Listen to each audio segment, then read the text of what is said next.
clearly.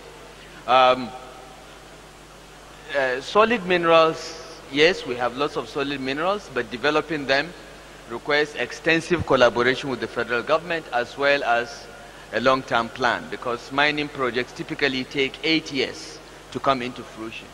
So we are focusing on those as well, but our main focus is agriculture and agribusiness.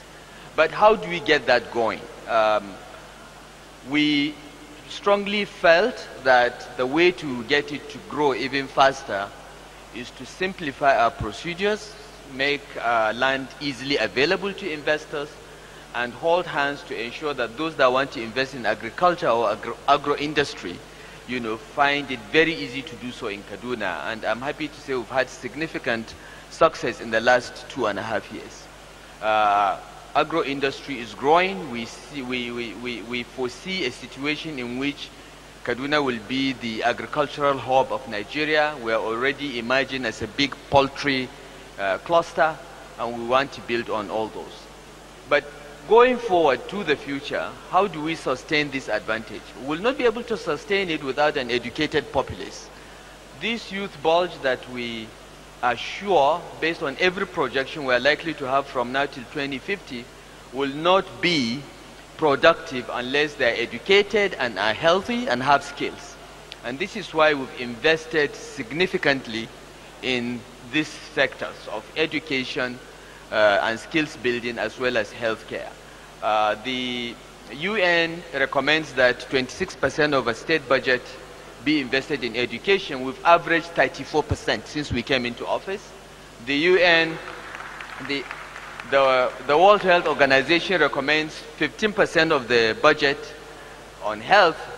In 2018, we've crossed that, where we've done 16.1%. Because as I said, we believe that education and healthcare for the poorest are the keys to social mobility, and we intend to keep doing that. Now, coming to the economic growth, recovery and growth plan, it was a very consultative plan. We were all involved as state governments, and we all keyed into the general parameters. And the whole idea is that every state government will internalize the plan and produce a similar plan that addresses its specifics while supporting the main macro plan. And that's what we try to do in Kaduna. We have our own state development plan, which is aligned with the economic growth and economic recovery and growth plan. We have a 5-year plan, 2016 to 2020, which is totally aligned with the national objectives, while also addressing our own subnational peculiarities. A few weeks ago, when Microsoft founder Bill Gates came and appealed to the Nigerian government to invest more in education, I made a comment that was reported widely as attacking Bill Gates. It was not an attack on Bill Gates. It was just putting things in context. Mr. Gates observed that in the economic recovery and growth plan, there was not enough money for human capital, for health and education. And I did not disagree. What I merely pointed out was that the economic recovery and growth plan had numbers that reflected federal government investment in education and healthcare. But the federal government only deals with tertiary education and healthcare to a large extent. The bulk of education investment and healthcare investments are actually subnational, because primary education, junior secondary education, senior secondary education are all within the purview of states. The same thing with healthcare. Primary healthcare, which is where most of the problems are, as well as secondary healthcare, general hospitals, are all under the state governments. So what I said to Mr. Gates is, yes, you've identified the problem correctly, but you are looking at the wrong arm of tier of government to handle it. It is the state governments and the local governments that bear most of the responsibility for investing in education and healthcare. So it is up to the state governments to invest more in education and healthcare, and I gave the example of what we are doing in Kaduna State and urged all my colleagues, state governors, to do the same. Because unless the state governments invest aggressively in education and healthcare, the country will be clapping with one hand. And this is what I said, and it was misrepresented to mean I was attacking Bill Gates. There is nothing wrong with attacking Bill Gates. We can differ, we can disagree, but that's not what happened. I merely explained the context of where the investment should be. And I want to add that Mr. Gates is a big partner. Mr. Gates has invested $1.6 billion in Nigeria. A large percentage of that money, I will not say how much because I don't want other states to feel envious. A large percentage of that money was invested in Kaduna State.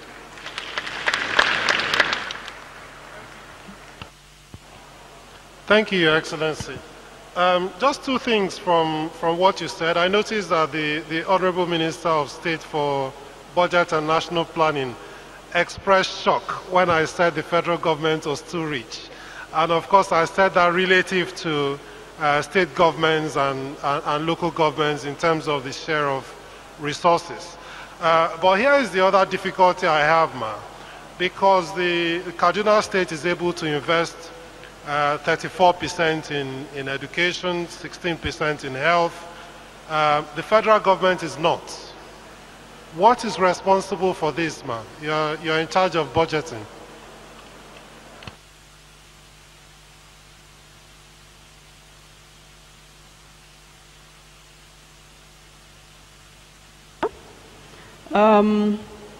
Let me congratulate Kaduna State for the investments you're doing in human capacity building. Because it's not enough to invest in hard infrastructure without investing in soft infrastructure. And in this regard, Kaduna State is ahead of the federal government. But let me also say that the responsibilities are different. The responsibilities for education and health is wider. The permit is wider at the state than at the federal level. For example, like His Excellency said, in the health sector, the responsibility of government is to regulate, to provide policy, and to set up and manage tertiary hospitals, which are specialist hospitals. And how many do we have in this country? There are very few. So the need for investment in education is clear for us as well as in health, and we're working progressively to increase it. If you look at what we have done from 2016 to date, we have been progressively increasing the budgets for education and for health. So we're at the right path, we're growing up progressively, and we will get there. But we have always also been urging development partners and persons that have been agitating for these percentages to look at the country as one. You cannot look and analyze only the federal government's budget without looking at the provisions that the states have done. And I want to ask, you are in the development community, I've challenged the world, several agencies to say, conduct an exercise that pulls together all of these numbers so that we really see what the investments of the government of Nigeria is in education and in health. Thank you, man. I think that's very important, and I think you have every reason to be proud of the National Bureau of Statistics, which is part of the part of your ministry. They do produce very credible statistics, and perhaps it's to find a way that we can make these statistics more holistic, so that people just don't focus on one arm of government and not the other. Honorable Minister of State for Industries, Trade and Investment, again, coming into Kaduna this morning, you can't miss the what used to be the textile factories. What is the federal government's plan to do with revival of manufacturing on things like textile?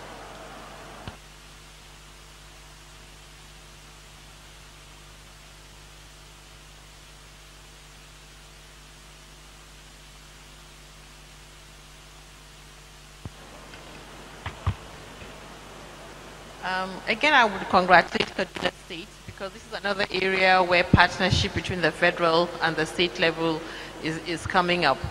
Just recently we received a letter, with the intent to revive the Kaduna textiles. And I know they've had several attempts.